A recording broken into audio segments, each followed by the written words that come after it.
Thanks for joining for today's podcast. With me, I have Jillian Hubbard. She's an electrical apprentice from Connecticut. Welcome, Jillian. It's always a pleasure to meet another Jill. And now I met one in the trade, so that is super awesome. And we didn't even call ahead, but we actually are matching too. Perfect. We are. That's amazing. We're both wearing white V-necks and we didn't even plan it. No, we were channeling each other. That's pretty awesome. Awesome. For sure. Anyways, welcome to the podcast. Can we start by just getting you to introduce yourself? Tell us a little bit about yourself, please. Well, thank you for having me to begin with. And I really appreciate also meeting another Jill in the trades. And I've only ever met one other Jill in the trades. And, being on the job sites, you don't see many women in general anyways. So normally I am the only one over here. And I am based out of Connecticut in the US. But I happened to be on this job site and there was I thought I kept hearing my name but it wasn't any of my guys and I hadn't met anybody else yet. And so I thought I was just hearing things, but then I realized there was another girl and her name was also Jill and she was a plumber HVAC technician. So that was really cool. So yeah, we're pretty awesome. Yes, no, that's great. Yeah. But a little bit about myself. My name is Jillian Hubbard. I am a mother of 4 children. Age range from 12 to 5. I have been an electrical apprentice for quite a while in the sense of there was a serious time gap between my apprenticeship. I knew that I wanted to be an electrician from the time that I was 13, and I was introduced to the trades in high school. That's when I had started as my freshman year of high school. Over here in Connecticut, we have technical high schools and you do 2 weeks of trade and then you go to 2 weeks of academics and you keep rotating that for 4 years. And so coming out of high school, not only did I get a diploma for my high school diploma, but I also had one in electrical technology. So I have that sort of background. And I had graduated from high school in 2006. So from the spring of 2006 until November 2007, I was in the trades field and I did a little bit of everything, some residential, commercial, as well as some low voltage and fiber optics and building data rooms. And then I actually became a military wife. I had married a boy from high school and he had been in the Army and we had a couple of daughters. And I didn't realize at that time, because I was only 19 years old and you don't have the foreshadowing, but I actually had moved to Washington State and the hours didn't transfer to Washington from Connecticut. So I had to stop being in the field for a while. And that's when I felt like I had really given up on my dream. And I had been a little bit disappointed at first, but I also really loved being a mother. And there was just throughout the motherhood side of things, there was always that longing for wanting to accomplish my goal of being an electrician. It's just something that I've always been really passionate about, and is always, with being a very visual person, having the lighting layouts and everything else is a big deal. With that being said, down the line, we had gotten a divorce, and then I had found my younger 2 children's father, who we were together for about 8.5, 9 years. And it was really great for a lot of the time, but at the end we weren't each other's person. And so what was really wonderful about our relationship was that we did really want to give our kids the best, and we wanted to make sure that they were having a good childhood and were having their parents both be really happy. And so we decided to mutually split. And that had happened actually the last year. But I probably shouldn't even be talking about this. I can edit it out if you want me to. but it's real life, and people should hear it, because we all do have the dirty and the messy areas of our lives. It's a part of our And story. All our stories always have, it is curves, right? Curves. It's right. This not is all dark and ebb and dirty. flow, It's baby. it's It's all ebb and reality. flow. It's all good. We all have them. Go And it ahead. was all 2020, so it's great. Yes. Nothing was predicted, that's for sure. But it kind of was in the 90s, but we won't go there. And so, anyways, I had gotten the opportunity to be able to get back into the trades last year. At the beginning of the year, I had found out that my hours were still good from when I was an electrical apprentice in 2007 and 6. And I was elated to find out that news.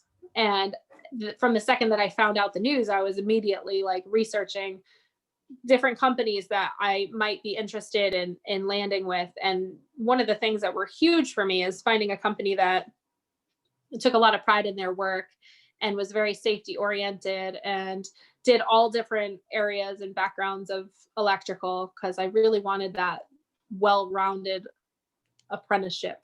And I didn't want to just be a residential or just a commercial or just a low voltage kind of a gal. I wanted to be able to experience a little bit of everything.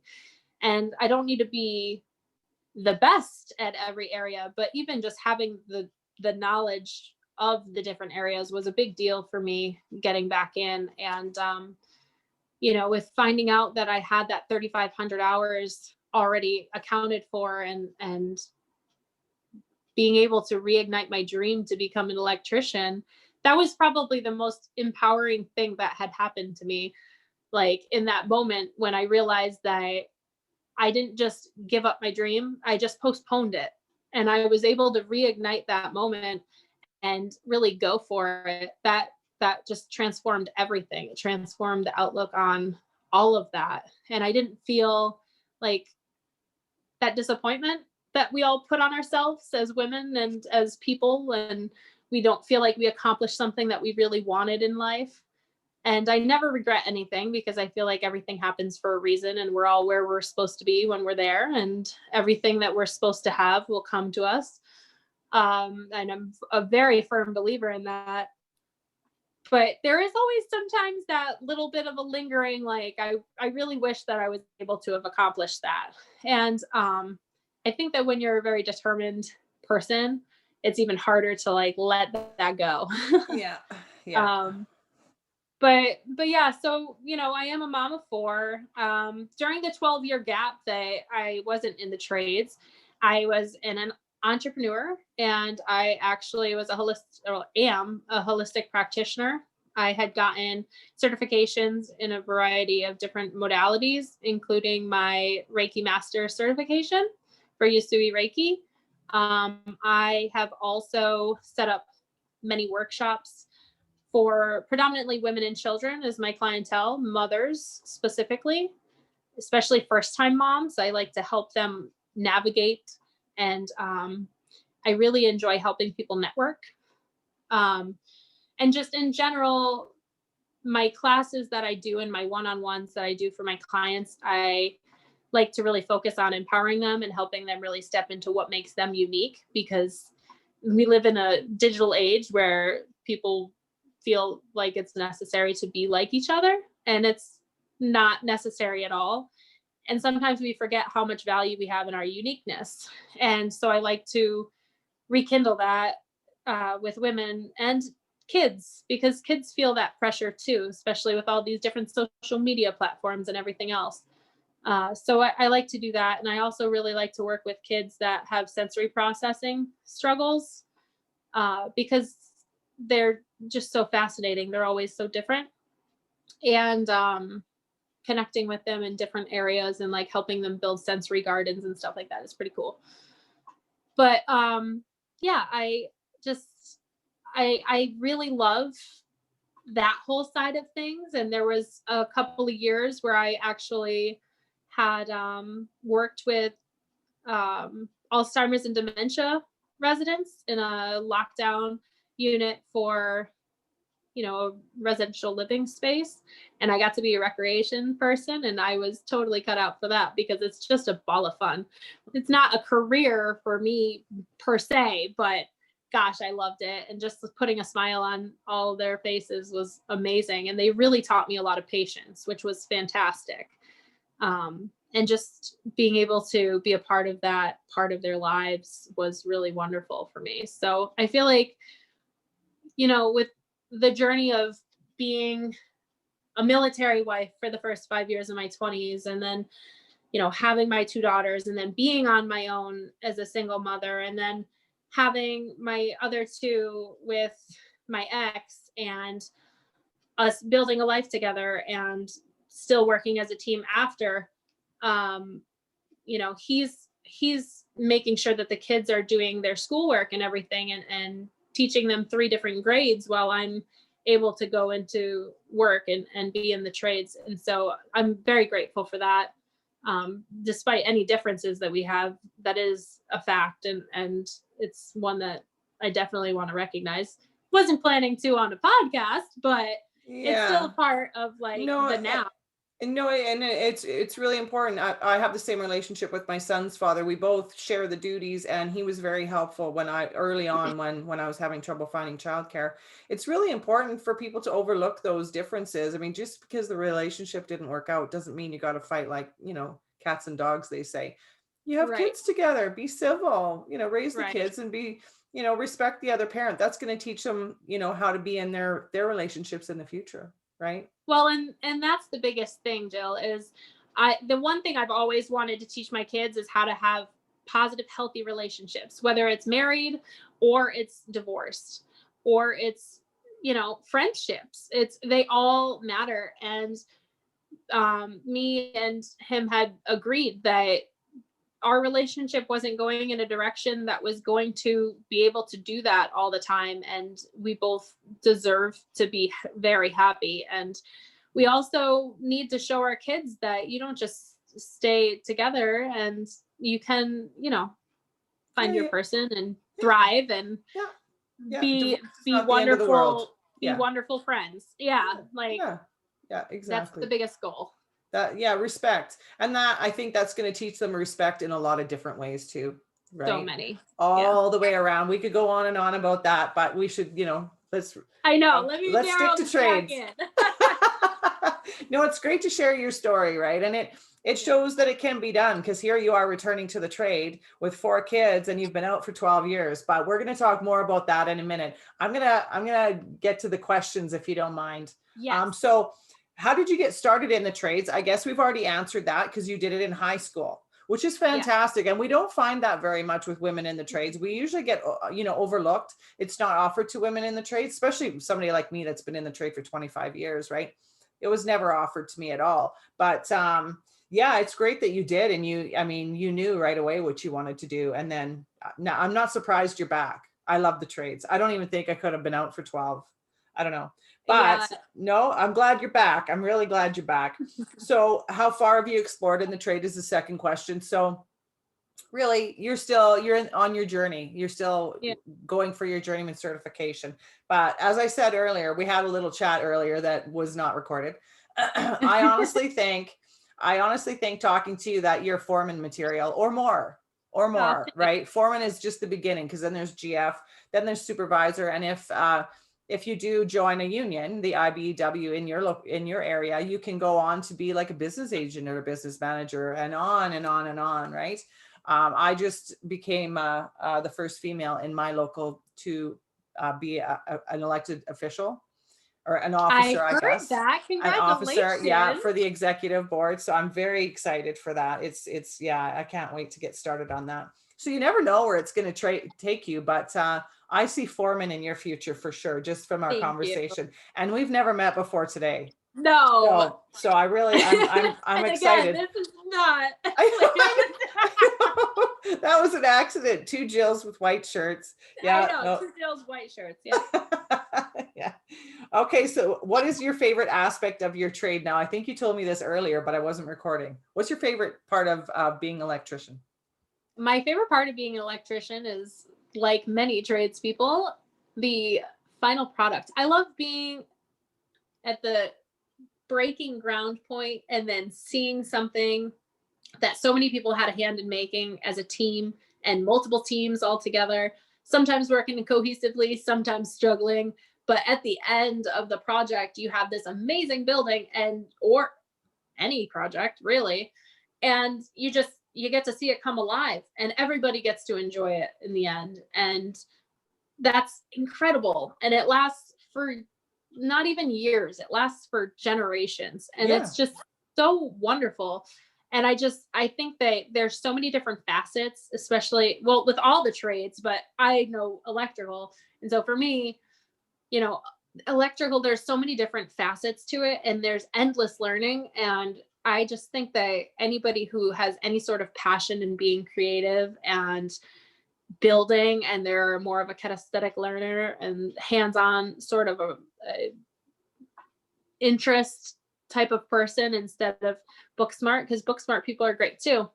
There's so many people who feel like they need to be book smart and they need to go to college because that feels like it's the right way to go. It's the right thing to do, but it's not necessarily what they're passionate about. And so I think that it's so important to recognize when you're somebody who is passionate about something that's hands-on, and then considering the trades and thinking about like, ooh, which part of that would I like to be a part of? Because once you recognize that you have it in you to be a part of the trades, it really opens up the world. For example, my boyfriend, he has a son who's absolutely phenomenal. I love him to pieces. He's just got this brain for creating things and he's really into YouTube. And so he wants to be a YouTube star. And he creates these videos that are absolutely fantastic. He's been working on his video editing, all of that. He likes to build different things in games and stuff. And I was talking to him, I was like, do you ever think about engineering or architect or coding or any sort of thing like that? And what's funny is like a lot of times people will knock kids or people who are on games, and that is something that I struggle with too. Like games for me is a struggle for things that had happened previously. But when you think about it, all these kids, like they have all these devices and stuff like that. So naturally they gravitate toward that. And it's something that they get passionate about. Mm-hmm. And so I just see all this amazing passion like oozing out of him when he's creating these things. Yeah. But the thing of it is like all these different games that these kids are playing actually have applicable aspects to it that could be lifelong jobs that aren't a YouTube star or whatever else that's out there that's kind of more of like a fad thing, like real problem solving, heavy duty problem solving and finding your way through a maze or whatever. I watched my son play Grand Theft Auto. As long as they don't drive like that in real life, all the other stuff I'm okay with. The map, your way around town. Yay. You remember where you left that car, but please don't drive like that in real life. Yeah, seriously. I know. It's like, okay. It's like when a kid is bad for you at your house, but then they're great outside in public and you're like, I'll take it. Yeah. No, that's okay. That's okay. You're doing something right because they're comfortable at home and they're on their best behavior outside of the house, right? Yeah, absolutely. No, that's so wonderful. It's just really cool too, because kids in general and adults too. Adults need to know, like, you need to be passionate about what you're doing. Yeah. And go for it if you have an interest. Right. And you, like you've said something that has been repeated on the other podcasts as well, of, you never stop learning. And that is such it's always an interesting job. Like it never ends, and it doesn't matter what trade you're in. And once you're in the trade, you and I were talking earlier about different aspects within that trade. Like for me, I like industrial work. I like to work on plant sites. I don't like to be outside so much, but I do like to, even new construction in a fab shop. I'm not, there's other parts of the trade. I don't really like the structural part of it, but I like building vessels. I like the high pressure stuff and plant sites and interesting things. And I drive by, and lots of tradespeople do this. Drive by and I know I work there and I work there and I work there. We talk about that all the time, and it comes up all the time because there's such a sense of pride that you have, even if you don't say you work there, you work there, and what you Yeah. did there is going to be there for hundreds or thousands. I mean, who knows how long it's going to be there? Yeah. At least hundreds of years, unless they tear it down. It's just that fabulous pride that you have in your work, and it's really a good thing. And I'm really glad that you're back in the trades. But I have another question for you, and we're probably going to go off on a tangent with this one, but that's okay. Probably. Before you do that, though, I have to say that Sure. you could probably agree with me, and I'm sure many other people that watch this, who, if they're in the trades, then they can agree too. But you had just said something, and I was trying really hard to like not laugh, and I giggled a little. And the reason why I giggled is because I was thinking the reason why you don't say it every time is because you're not always having somebody else in the car. Like if you had somebody else in the car, you would. Yeah, I have a job that I say to my kids, I was like, do you see that building? You see all those lights? I either put those lights in or I made them turn on. Like, yeah. But do your kids do the same thing as mine? Mom, I know you work there. Quit telling me. We go grocery shopping. Now they have earbuds, so they're not listening anyway. It doesn't matter. Half the time I'm talking to my son when we're driving down the street, and then I look over and I'm like, oh, you haven't heard a word I've said. Yeah. Okay. That's all right. That's all right. Okay, so next question. What obstacles have you overcome along the way? Now you took, what did you call it? A vacation from the trades for a while. But it was because you had kids, right? And it's quite a challenge for not just women in the trades, but for everybody in the trades. So, I mean, how are you finding it now? Well, I am, newly on my own. It's only been about 5 months. So, it's been very interesting because like navigating being a full-time mom, but then also like moving and getting us settled and having the kids and figuring out the schedule and winter and the holidays, it was all very interesting. But as far as things to navigate since being back in the trade, I guess getting on my own feet after a separation was probably one of the harder things that I've had to deal with since getting back into the trade. Not that it was hard in a bad way, it was just hard. It's an adjustment. It's a change. There's that transitional period, and luckily, it's not just I'm about out you of either. Yeah, you've got 4 kids to manage as well, right? And right. figure everything out and everything. I mean, to me, it sounds like you worked it out quite well. Oh, where did you go there? Oh, sorry. That's okay. Yeah, here I am. There you go. Okay, yeah. So you've managed, you've worked out some arrangements for the kids in school so that you can go back on a full-time basis. So that's really good, but it's not a conventional way. You didn't throw them in childcare. They're not going to school right now because of COVID. I'm assuming you're the same situation that I am, right? Yeah. So it's challenging, and I wish that childcare was had a better setup, because it's good that we do have family that can help us, but what if we didn't?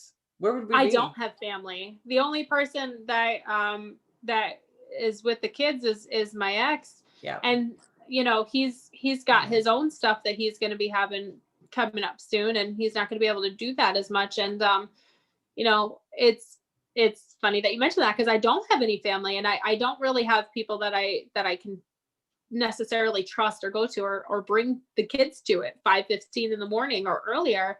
And so childcare really is an issue for people that are in the trades, because there's some days every single morning, you wake up really early. I wake up at 3:30, 4 o'clock every morning. And I think I'm answering one of your questions right now. Yeah. Day in your life. What does a day in the life look like? Yeah. Life? Yeah. So, one of the way that my life goes is I wake up at like 3:30, 4 o'clock in the morning. I do a couple of chores, whether that's laundry or loaded dishes or putting pellets in the pellet stove. I take care of that, take a shower, have a cup of coffee, just do that morning routine sort of thing. Then I get the kids up and I get them out the door. I bring them over to dad's and I hop on and get to work. So I used to be able to be one of those people, well, the person that like gets to work way earlier than anybody else ever shows up, because that's just the way that I am. I still live in the era of, you're supposed to be at work at 6:30, then you're late if you get there at 6:25. Like, you need to be there by 6:15. Yeah. And so that's been an adjustment, is like figuring out that balance, because the kids aren't used to waking up early in the morning, and they don't wake up every day here. We have a split schedule. And so figuring out what time that is, and then also being on a variety of job sites, like the time that it takes for me to get to work is different. So like trying to figure out that balance is very interesting. Yeah. So, there's that, then I work, and then, go get the kids. It's that whole cycle of life, dinner, bedtime routine. Yeah, it's Mom fun, life. isn't it? Yeah. In my podcast, I say when I come home, I take my welding hat off and I put my mom hat back on, or my and my spouse hat and my daughter hat and my friend hat, and you walk around with all these hats on, right? Sometimes it's a relief to go to work, because the world can I just want to be a welder for like the next 8 hours or 10 hours. Guys, I'll deal with you after work, right? Yeah, exactly. Yeah, no, it's tough. It's tough to balance it all. And I want to do a podcast with some tradeswomen. It does affect tradesmen as well. But the podcasts are usually about trailblazing tradeswomen. I want to do a podcast with a bunch of tradeswomen and just discuss childcare, because I think it is a huge issue across the board, no matter where you are in the country, anywhere in Canada, anywhere in the United States, it's still an issue. And this is just nonsense. We need to tackle this, get some help with it. All we have to do is have daycares open a little earlier. We're not even necessarily asking for government funding, which in Canada, they do like to throw things our way. So we'll take it if it's offered, for sure. Right. And the expense of it. Come on. Seriously? Oh, the expense of it. Why am I working? That's one of the reasons why I didn't get back into it sooner too. Why? Especially when you have more than one kid, even like one kid's expensive. 4 kids. Yeah. I should just start writing myself pretend checks, because the amount of money I save in childcare alone is like a sizable income. That is. Yeah. I remember when my son was little, for a while there, I can't remember what age he was. It was $1,200 a month. I'm like, oh my God, there are people that is their income, is $1,200 a month. Right. And here I am just forking that out. And now I still have to pay rent. I mean, when there's 2 parents and you split the cost, it's a little bit more helpful, but still, that's ridiculous. $1,200 a month. It is.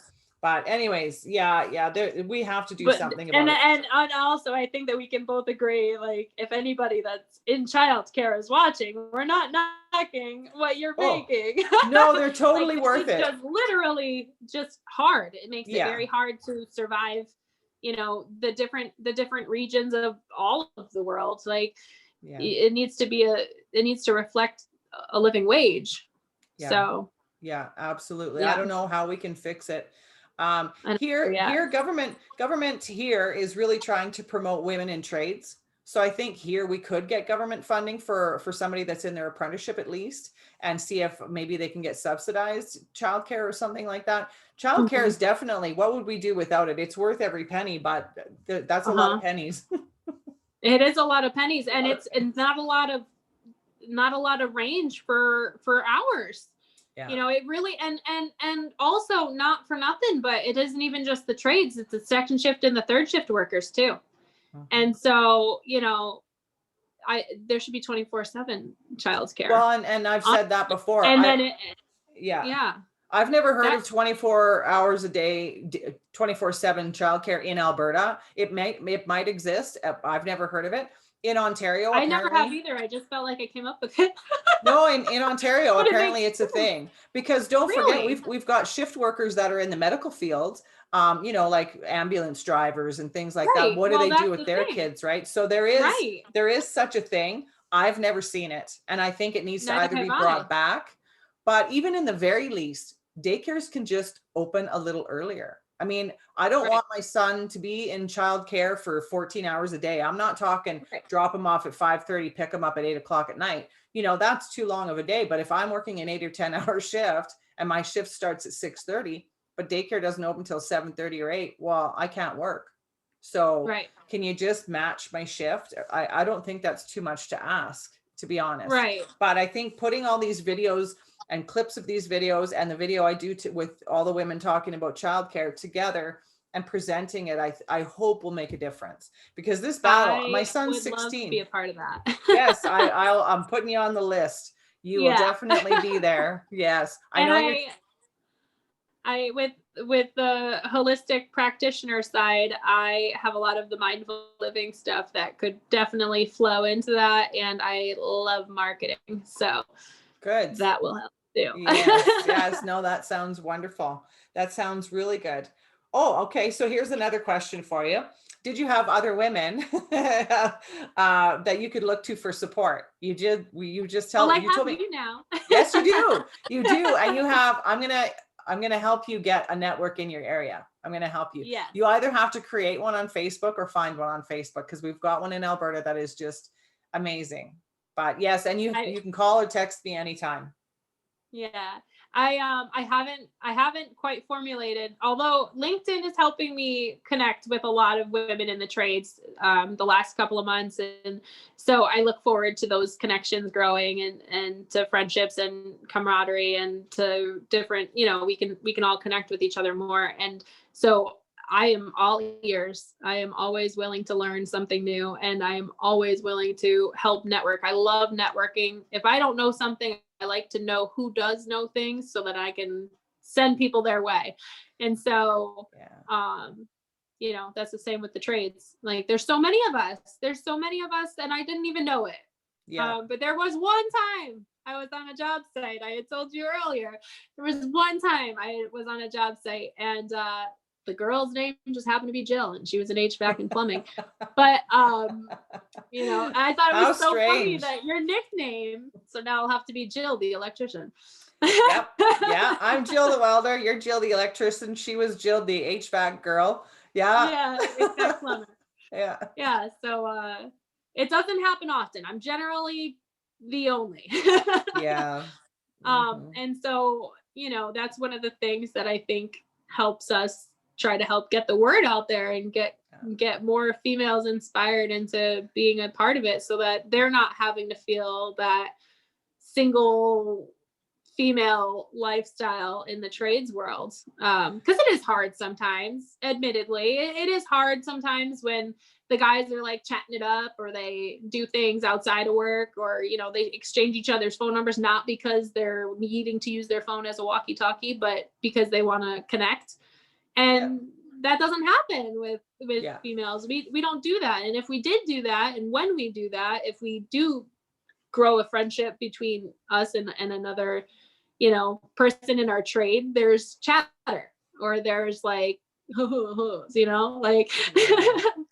and that just doesn't happen when it's the guys. It's the guys. And so I look forward to connecting more with networking with more women in the industry. Yeah. Well, we'll definitely find you a group down there. I mean, you're, like I said, you're welcome to join here. You can join Alberta Women in Trades if you want. But finding people in your area, I think, is good. And within your trade, like, I don't know a lot of women welders, but it depends on how you look at it, because down in the States, all UA tradespeople are welding is part of the plumbing and pipe fitting. Yeah. So up here, it's separate. I am only a welder. I'm not a plumber and a pipe fitter, although I know a fair amount about it, right? Being in the trades that long. But yeah, no, I think it's really important to be able to connect with somebody that's in your trade as well. So we'll get you a circle going. It'll happen. It'll happen. Yeah, we'll make sure of it. But there's always me. You can always come to the Alberta Women in Trades for sure. Facebook. You're like, you got to let her in. Yeah, here's another sister. Let her in. It's Jill the Electrician. Jill the Electrician. That is awesome. Okay, so I want to know if you have any advice for others that may be looking to get into the trade. If you have passion, run with it. Yeah. Anybody who's looking to get into the trades, if you're looking to get into it, why are you looking to get into it? What's drawing you into it? Are you sure you know which area you want to go into, or do you need to dabble in understanding what the options are? Because that's another thing. I'm in the electrical industry. I couldn't tell you how many other areas there are, and I'm sure it's pretty endless, because there are so many facets to each one of our trades. And so I feel like anybody who's interested or is a hands-on learner, go after getting into these, what they call blue collar industry, because the trades world really is for everyone. And it's amazing. Yeah. And I think another thing too that people don't consider, and there's such a stigma, there's such a negative stigma to joining the trades. I don't understand where that started or why it even happened, but Yeah. it's a very good income. People think that Yes. it's terrible pay and that you're dirty and you're miserable and that, plumbers That's only for are the first couple years. well, when you're learning, I mean, you do get dirty, but people like me, I like to get dirty. One of my favorite things was I didn't have to wear makeup or get dressed up in the morning. I threw on a t-shirt, jeans, hair's in a ponytail and a ball cap, out the door. I didn't wear makeup at work. Forget it. I totally I wear loved it. mascara. I do. I love wearing To each mascara, their but own. that's pretty much it. To each their own. To each their own. Yeah. I mean, to me, I was like, that was one of my most favorite things. And then I'd be like a Literally, girl girl, like I got am some now. face on.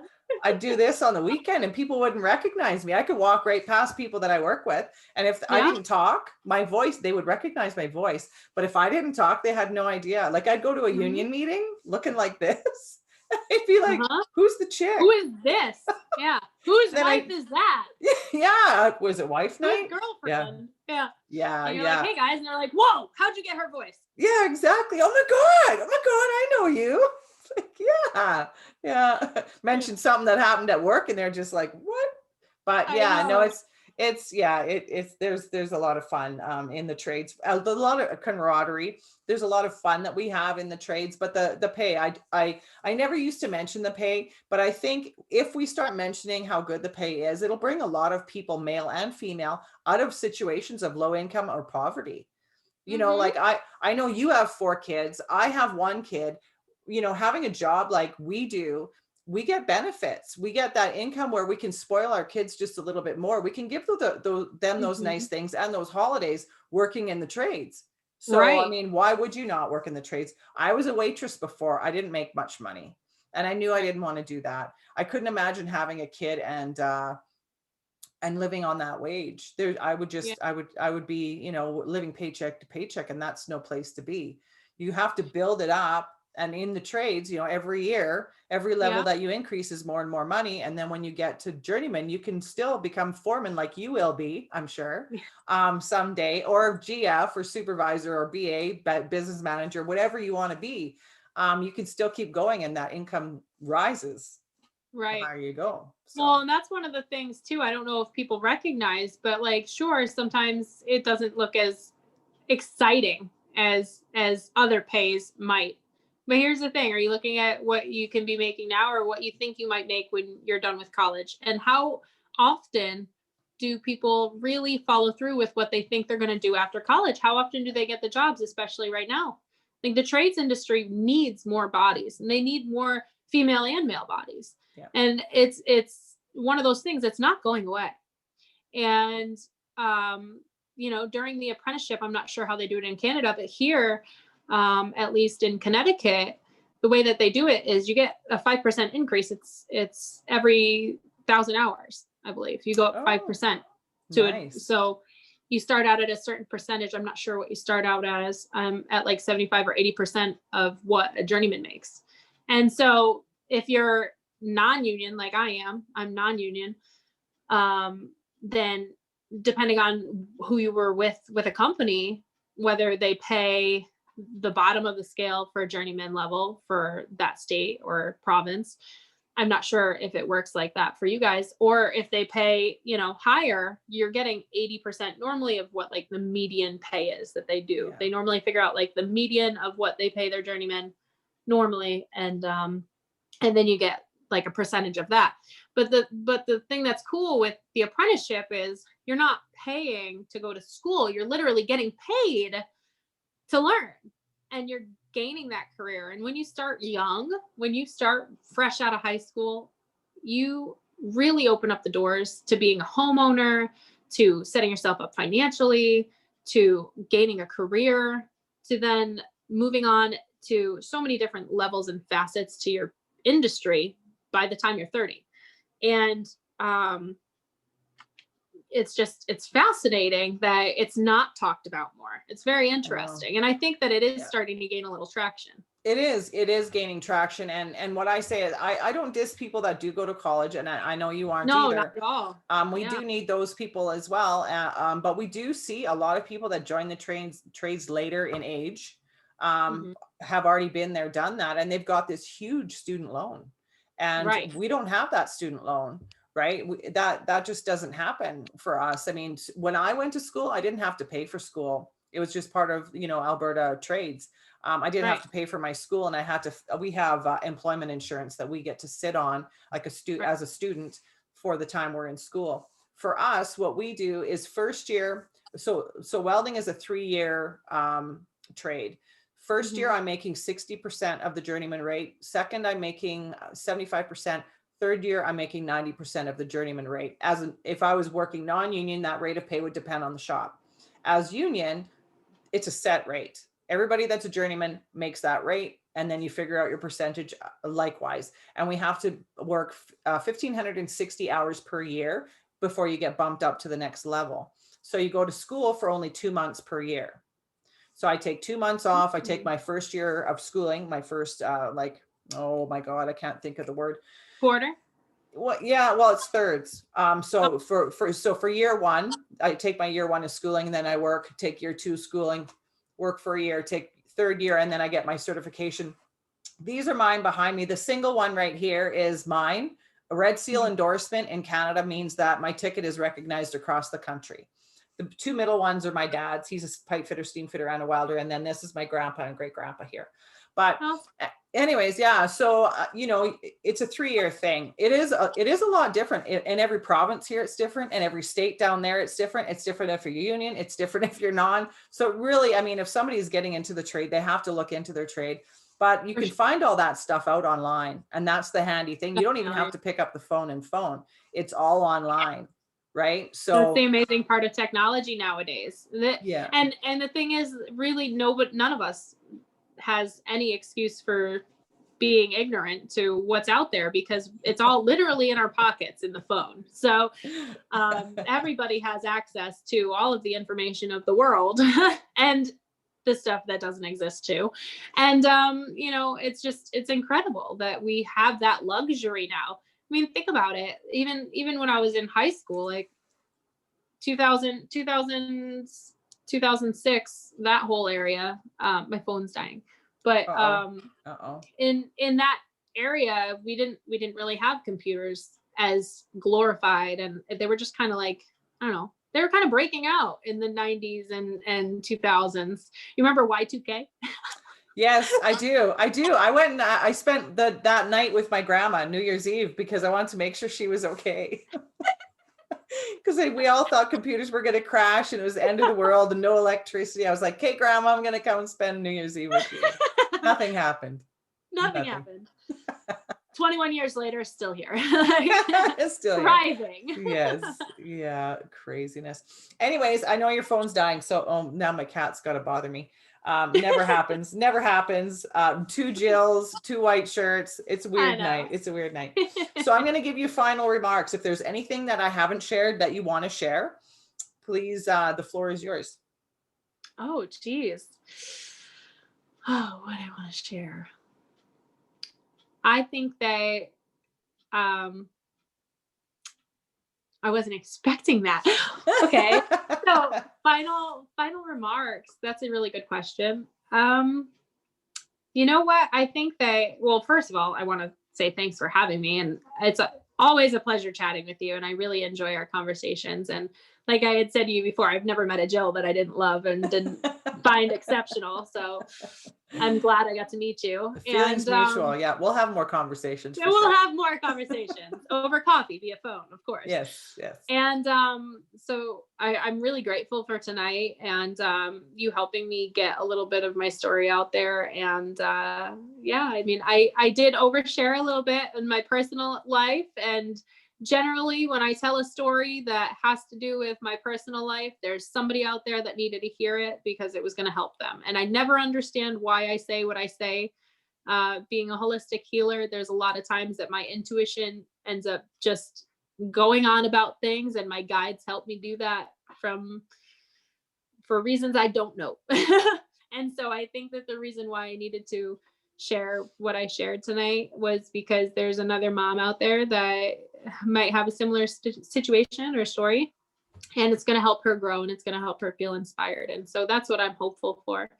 And I hope that, people give all of your podcasts to listen to, because I absolutely love listening to them. I was listening to them earlier, and I had told you, but it's so easy to listen to your voice, and it's so easy to listen to the conversations that you have with the other tradeswomen, and it's just absolutely incredible. And I am so grateful. And I really look forward to chatting more about the daycare side of things and helping with all that. I would love to make radical change in that area. Yes, we will. We're one step at a time. It'll start with the podcast. It'll start with a few voices, and then it'll get bigger and bigger. And thank you for all the kind words. I'm glad you're enjoying the podcast. I'm still very new at it. I just started at I don't even know. My first release was less than 2 months ago. So well, you're doing great. Yeah. Well, thank you. It's exciting. And I really, to me, you talk about kind of feeling that you're drawn to certain things. This is why I'm doing what I'm doing. I feel like there's a need for this. And now that I'm here for 20 years, well, when I was at my 20-year mark in the trades, this is when it all kind of started. Why aren't you sharing your story and come and talk to here? And can you come and speak at this event? And can you come and do this? And we'd love to have a female instructor. You've got 20 years experience. All this stuff started happening, and I'm like, why is this happening? I was when a little it rains, irritated. It pours, girl. When it rains, it pours. I was a little irritated at first when people were coming to me with their problems and leaning on me, and I'm like, hey, I got stuff to do. I got to work. I don't have time. And I was like, there's a reason for this. So I'm just going to let it flow. And this is what it became. And Trailblazers Inc. I just started this year, September-ish. And now it's evolving in its own way too. Now I have a fundraiser for helping women that are struggling to afford tools and equipment and workwear. If that's that's holding them back, definitely send me the link to that. I'd love to help you fundraise that. It's on the website. So I'll send you a link to the website, and then you can find the GoFundMe and the podcasts and all the craziness. So put it in the link below. And I have to learn how to do that right here. I don't know how they do that. I have a lot to learn. It's really funny. I was just saying to somebody, I need to hire somebody to help me with these podcasts. My intro and my exit, I am not happy with. I want to improve it. There's so many things I want to improve: the website, Facebook, all that stuff. And I was walking around the house talking on the phone, and I was saying to my friend, I need some help with this stuff. It just takes me so long to put stuff together. And I look over and I look at my son, and I'm like, he's always asking me, hey, Mom, can I have $20? I'm going to hire him. He's already helped me with a bunch of stuff. That was like a week ago. I'm like, what was I thinking? Hire the kid. Yeah, exactly. Then your money's going to something. Well, and it's just going to his pocket. Exactly. Yeah. I'll have to get him to something out of it too. He needs to write me some receipts so I can write off his work. But I'm teaching him how to weld. He's going to be our 5th generation. So we'll just swap skill. I'll teach you how to do that. You teach me how to do this in YouTube or whatever, because I don't know. I know. The kids are amazing with that. I'm so proud of them. They're amazing. Yes. Speaking of coding, my son was coding I think he was 7 or 8 when he started coding. I was like, oh my God. He's really amazing on that stuff. He won't admit it, but he's really amazing. I try not to talk about him on the podcast, but I know. He's my world. I know what you mean. I know. Did you say Will? His name's Will? No, he's my world. Oh, no, I thought you said Will. His name is Zach. So it's Zach and Jill, not Jack and Jill. Zach and Jill. I almost named my son Jack, and then I was like, that would be a bad idea. I really like the name Jackson. Me too. Yeah, but we can't. Zach is bad enough, right? I know. People usually say my name first. It's Jill and Zach, so it's not like. Yeah, it doesn't get noticed as easily. I won't be here forever. He doesn't call me by my name anyway, right? I'm Mom. That's right. Yeah. His name is just Zach too, but that's how he knows if I'm mad, because I call him Zachariah or Zachary, and then he's like, not even my name. I'm in trouble. I took the trash out yesterday. Yeah. Actually, he's supposed to be doing that right now. See? I don't know how my intuition knows these things. But I know them. We're like connected today. Totally. I know, for sure. That's awesome. Yeah. We didn't even call this in. I know. It was an accident. I Anyways, almost wore a necklace too, but I didn't. I changed because I just got this friend just sent this to me. This is a trade necklace. These are all this. There's a I wrench, love a it. hard hat, and like gloves and glasses. I love it. That's amazing. Yeah, this UA goddess I know sent it to me. So yes, I have lots of gifts from the UA goddesses that I know. So I want to learn more about that. That sounds yes. intriguing. It's yeah, we lean on each other. It's That's a really cute. great. I love that. A great circle of friends that I have. They're wonderful. If you're listening, I love you guys. Anyways, okay, well I'm gonna shut down the podcast, but I want you to stay on. I know your phone's dying, so we got to be quick and make sure that we. That's okay. We got time. Okay. Anyways, thank you so much for joining me. I like, what did we start talking like 2 days ago? Yesterday? I know. It's like crazy. Forever ago. Decades, really. It's nice to know another Jill in the trades. It's really awesome. Too. Thank you so much for joining the podcast tonight. And we will see you again for the childcare podcast. Awesome. All right. You have a good night. Bye You now. too. Bye.